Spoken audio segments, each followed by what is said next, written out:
If you are tired of watering crops and reeling in yet another sea bass, maybe it's time to put the farming sim to rest for a little while and try your hand at running your very own shop. I love this style of gameplay, and that is why I was so excited when I heard you can do exactly that in Amber Isle. This game was released on PC on the 10th of October, but it will be coming to the Nintendo Switch on the 21st of November. I've played a few hours now, and I wanted to share with you my first impressions of the game so you know if it's something you're going to want to pick up and enjoy. For full transparency, I was given a key and early access to this game, and I have enjoyed over 10 hours of gameplay so far. Despite receiving a key, all the opinions expressed here are my own, and I was not subject to any form of checks or told what to say. So if you think this game might be for you, don't forget to like and also subscribe for more cozy games, but let's get into the details you need to know about Amber Isle. If you are intrigued about this game, I'm sure you'll want to know a little bit more about what to expect from the gameplay and the story. So the game starts as you fall through the roof of an abandoned shop on a mystery island. You will soon learn that the island is in need of help and someone to take over the shop. And because you clearly have no other responsibilities, you decide to embark on this. Yes, this story may seem a little generic, but it is tried and tested, and it definitely works. At the beginning of the game, you will receive a very detailed and quite lengthy introduction to the day-to-day running of the shop, and this will formulate quite a large chunk of your gameplay. The good thing about this tutorial was that the information was not just thrown at you, you can actively learn new things, and it's done in a layered way, so it didn't feel very overwhelming. When it comes to running the shop, you are able to select items you wish to sell, decorate your shop, clean your shop, and of course serve customers, which involves haggling, recommending items, and fulfilling customer orders. There is a shop ranking system, and you can also earn bonuses to boost your profits. Overall, the running of the shop is pretty straightforward, and it is quite enjoyable as you find yourself flipping between cleaning and serving the customers, but you will have debts to pay, so don't have too much fun. Your shop obviously needs stock, and you might be thinking, well, how do I decide what to sell? Well, there is a wide variety of resources to gather, and this is expanded upon as you unlock new areas on the map and upgrade your tools. Once you have filled your pockets with resources, there is a whole inspiration tree which allows you to unlock new recipes from a number of different categories to suit your customers' needs. My days were often filled with running the shop and gathering resources, but the game does not stop there.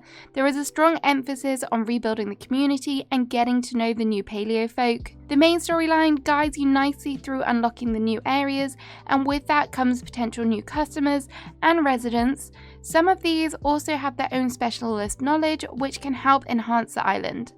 The dialogue with the villagers was pretty good, and their personalities do shine through when you speak to them. You increase your friendship levels with paleofolk in a few different ways, for example hanging out with them while you're gathering resources, talking, serving them at the shop, and also gifting. If you decide they may be a good addition to the island, you can also invite them if you meet their requirements.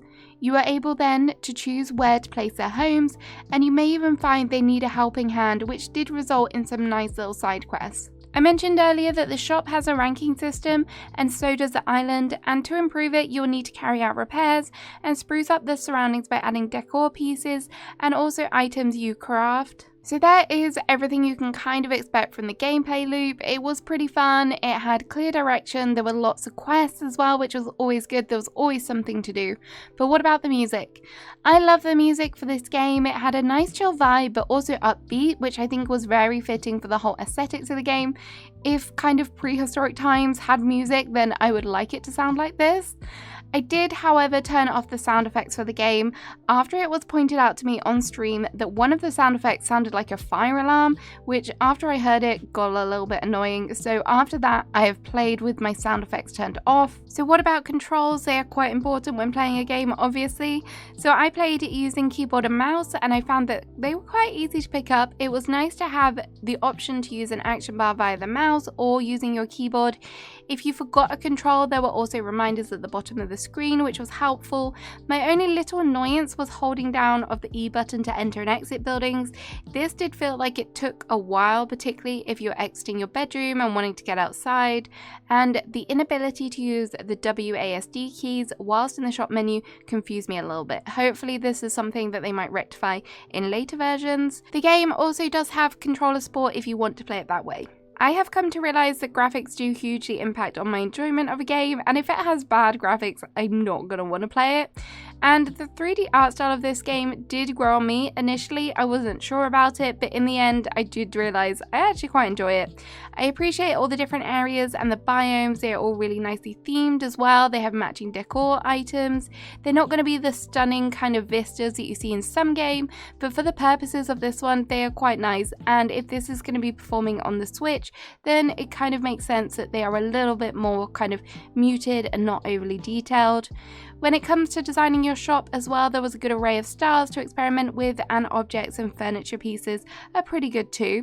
The game's UIs are pretty clear, but I do think they did a great job of making the text boxes really easy to read, which is great if people struggle with eyesight and reading issues. So another thing that is quite important to me is kind of the value. Yes, I was gifted this game, but I don't want to go ahead and recommend something for you to get an hour of gameplay out of it. In total, I have played over 11 hours of gameplay, and I still feel like there is a lot to unlock and complete, which is good. I have lots of recipes to find, paleofolk to meet, and more areas to discover.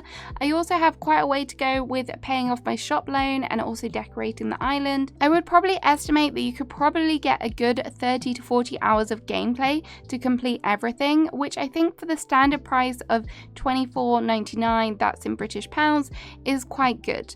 Do I think there is much replayability of this game though? Probably not, as though once you've built up your shop to the max and paid off your loan, I'm not sure that you would want to come back and repeatedly do the same old storyline, as it's not going to change. Yes, there is a decorating element to the game which does normally keep people invested, but I don't think this is going to be like Animal Crossing where you can just keep trying new themes, as the decorating to me feels more like a sideline activity.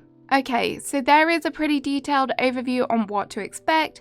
Let's get to the good stuff and the standout features and kind of the not so good stuff. Firstly, the character customization was insane. I could have happily spent an hour designing my dino, and there were so many different tabs with different details, colours, and lots of variations. If you don't want to sit through all of the options, you could have also picked a pre-made dino and made some changes that way, which is, for speed, what I found myself ending up doing, otherwise I would have definitely been sucked in. I also loved the skill tree and all of the unlockable items. I found myself wanting to unlock more and more items, so earning inspiration kind of became more of a focus for me than actually earning money. There is also a nice accomplishment page which you can flick through and see how close you are to the next tiers, which will definitely be helpful later in the game for you. Another good feature is the fact that there was a clear structure to the game. The story flowed really nicely and the quests were all in a good linear fashion. There was a clear storyline throughout, so I didn't feel lost or confused as to what to do next, and there was a steady stream of things to be doing and kind of occupying yourself aside from just running the shop, which I think if you kept just doing the shop over and over again, you would maybe get a little bit tired of that. The game also felt laid back. There is no health bar or stamina to worry about. There is a day clock, but I was not pressured at all and never found myself having to rush back or not having enough time to complete tasks during the day. The only time I did have to rush was when my customers were getting a little impatient with me, but this was not an issue. I also discovered that there is a photo mode, and I kind of found this by accident, but it does look like there are still some things that need working on, but all cozy games should have this in my opinion, and it means you can share your decorated islands with your friends. This is like a tiny little detail, a tiny little feature, but it makes me very happy. The map is also really good in this game. You have a mini map that is constantly on display and also a larger map.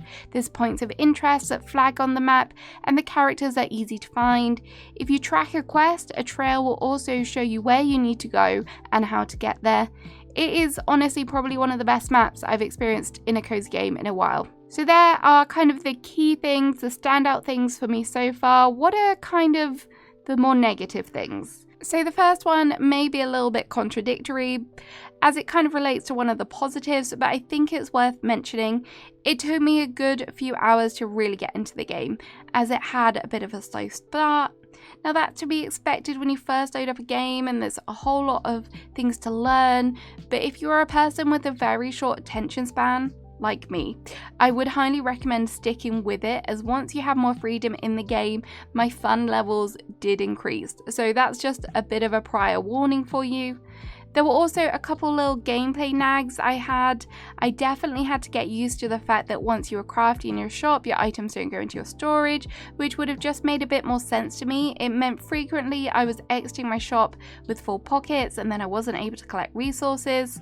Also, in the beginning, whenever I opened my shop, nearly every customer wanted to haggle with me, and honestly, this felt a little bit over the top, but thankfully this did subside later in the game. I'm not sure if this was just me doing something wrong, maybe my displays weren't set up properly, but it was definitely over the top.